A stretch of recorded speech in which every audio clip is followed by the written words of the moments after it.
This is the pre-market code snippet that generates the list of test materials reports in Euclid in a CSV format.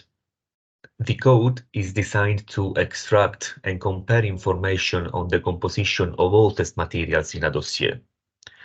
To do so, it uses the traversal approach to go through all the nodes within a dossier tree and calls a specific macro, which is defined in the main template to retrieve the information we need.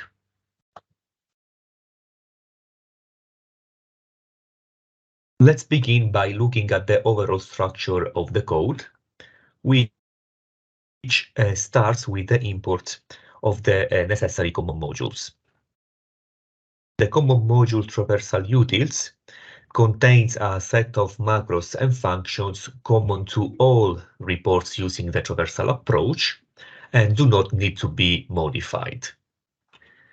The macros common general module contains macros and functions that are used across most of the reports in EGA and EFSA, such as the initialize main variables macro, which is called in the next line of code to initialize indeed the dossier header and subject variables. The next lines of code are needed to allow for the generation of the subentity report. When running the subentity report from IUCLID, a variable with the subentity key is generated in the backend and named subentity UUID. If this variable exists, then we set the root entity equal to the subentity itself. Otherwise, it is assigned to the root entity of the dossier, which is usually a mixture. The next lines of code are responsible for making the traversal approach work.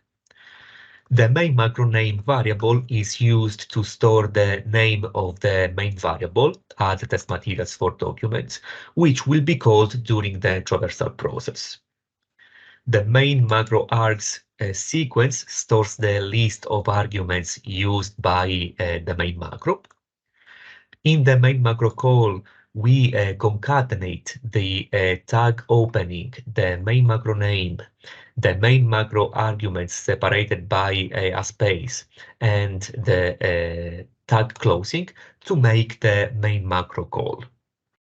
Finally, the last line of code makes the main macro globally accessible. In order to store the extracted test materials information, we need a data structure that allows for easy organization and retrieval of test materials. For this purpose, we initialize the test materials hash, which is a hash of lists of hashes. Here we have a graphical representation of what this hash will look like after being populated with test materials information. Each key represents a test material, and the associated value is a list of hashes containing detailed information about the composition of the test materials, such as type, reference substance name, and concentration. Then we call the traversal macro in the common module traversal utils FTL, passing the root entity as a parameter. This macro is responsible for initiating the traversal approach from the root entity indeed. And finally, we call the table output macro, which is defined later in the code and generates a table of test materials according to the information stored in the test materials hash. The next lines of code contain a set of macros and functions which define the behavior and the logic used to retrieve, store, and print the information we need. The add test materials for document macro extracts information about test materials from a section document. First, it checks if the current level is 0, indicating the root level of the section document.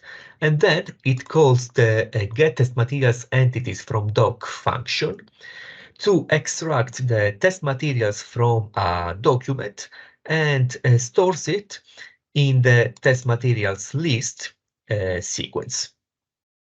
Then it iterates first through the list of test materials and then through the composition of each test material to extract and store information such as the reference substance name, the type, and the concentration.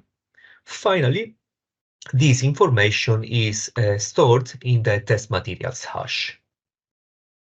The get test materials entities from doc function is called in the add test materials for document macro, as we've seen previously, takes a section document as a parameter and checks if it has a node type of document reference or document references. In both cases, it checks if the reference document is of type test material information, and if so, it stores the test material in the test materials list sequence. And then it iterates through the children of the section document, if any, and calls recursively itself on each child section. As we've mentioned previously, the table output macro is responsible for creating a table of test materials according to the information stored in the test materials hash. It initially iterates through each test materials to retrieve the list of unique reference substances. And then it prints the table header by using the join built-in function to concatenate each element of the unique ref subs sequence separated by a comma. The following lines of code will print the table body containing the actual information about each test materials. First, we iterate through each test material and initialize the row sequence, which will hold the information for each row of the table. Initially, we only append the test material name, and later in the code, we sequentially append all the remaining information by iterating through the list of unique reference substances and then through the composition of each test material. Finally, we print each row by calling the join function on the row sequence to concatenate each element in it separated by a comma. So in conclusion, by running this report on an IUCLID dossier, we will get the list of test materials in a CSV format using the traversal approach.